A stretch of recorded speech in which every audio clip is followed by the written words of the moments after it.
It's a degree in accounting and finance, and typically it's for people who have decided they might like to try accounting as a career.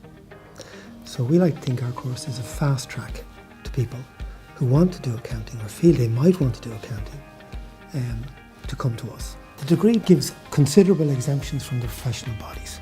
We have a very good relationship with all of the firms, all the accountancy firms and all the professional bodies. Most of the firms hire our first years and second years as interns, and very often they sign up for contracts to be professional accountants when they leave us. Now, we're not really making a career decision, because sometimes guys come into the programme and they kind of feel that accounting isn't for them, and we will have options for them to do other things other than accounting. So after first year, second year, you can basically change a little bit of direction, or you can stay and do the accounting degree but maybe specialise in finance, specialise in economics, or specialise in general management. They're almost guaranteed a job. People have no difficulty getting training contracts. About 40% of our students come onto the master's programme.